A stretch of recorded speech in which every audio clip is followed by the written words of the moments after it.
नमस्कार प्यारे साथियों। अगर आप ऐसे विद्यार्थी हैं जो कुछ गलती कर रहे हैं या आपकी जो पढ़ाई है वो प्रोडक्टिव नहीं हो पा रही है तो ये वीडियो आज आपको पूरा जरूर देखना चाहिए। देखिए, आपको पता भी नहीं लगेगा कब आपका 15 मार्च आ जाएगा और 15 मार्च आने के बाद पटवारी का एग्जाम हो जाएगा। एग्जाम होने के बाद लोग सिलेक्शन ले लेंगे और अगर आप अराजक तरीके से पढ़ते रहे, गलत तरीके से पढ़ते रहे तो आप अपना सिलेक्शन भूल जाइए। बात थोड़ी सी कड़वी है लेकिन हो सकता है कि आपको लगे कि सर ऐसी बात नहीं करना चाहिए। देखिए, पढ़ने का एक सही तरीका ये होता है कि आप सिस्टमेटिक तरीके से, व्यवस्थित तरीके से चीज़ों को तैयार करें।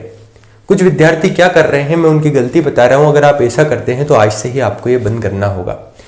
कुछ विद्यार्थी हैं जैसे आज हिंदी पढ़ना शुरू किया, हिंदी के 1 चैप्टर पढ़ा, 2 चैप्टर पढ़ा, कल मैथ्स पढ़ना शुरू किया या मैथ्स का यहाँ पर प्रैक्टिस शुरू की, अगले दिन चले तो कंप्यूटर पढ़ना शुरू किया, उसके अगले दिन सोचा कि यार अब तो थोड़ा बोर हो गए इन सब्जेक्ट से, तो क्यों ना हिस्ट्री पढ़ लेते हैं, क्यों ना ज्योग्राफी पढ़ लेते हैं, क्यों ना मिसलेनियस या विविध को देख लेते हैं।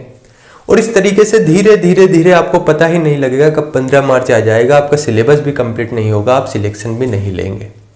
बेसिकली यहाँ पर हो क्या रहा है उस चीज को समझिए। आपका ये जो माइंड है ना, ये आपके साथ बहुत तेज खेलता है।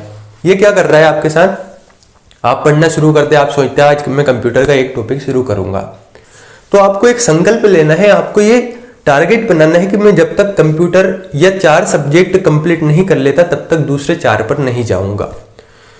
तो इसमें होगा क्या, जब आपके 4 सब्जेक्ट कंप्लीट हो जाएंगे तो 100 नंबर का पेपर आपका कंप्लीट हो चुका होगा। अगर आप ऐसे पढ़ेंगे, आज किसी टॉपिक को पढ़ लिया, कल किसी टॉपिक को पढ़ लिया, तो यहाँ पर समस्या ये होती है कि आप सही तरीके से रिवाइज नहीं कर पाते, आपको प्रॉपर पता नहीं होता है कि मुझे क्या पढ़ना है क्या नहीं पढ़ना है। और कुछ विद्यार्थी ऐसे होते हैं जो टारगेट नहीं बनाते।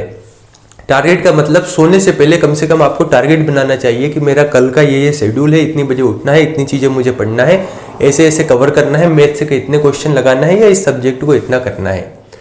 टारगेट होने से आपके माइंड को पता होता है कि आज आपका दिन क्या है, और अगर कोई टारगेट आपने बनाया है तो फिर उसे पूरा करना ही चाहिए। तो कहने का मतलब ये कि अगर आप ऐसे विद्यार्थी हैं जो अराजक तरीके से पढ़ रहे हैं, कभी पढ़ रहे हैं कभी नहीं पढ़ रहे हैं, कभी किसी दूसरे सब्जेक्ट को पढ़ रहे हैं कभी किसी दूसरे को शुरू कर रहे हैं, तो आप ये जो दौर है इससे बाहर आइए। थोड़ी सी प्रायोरिटी जो है, प्राथमिकताएं हैं, उन्हें चयनित कीजिए और उसके हिसाब से पढ़ाई करना शुरू कीजिए। बहुत बहुत धन्यवाद।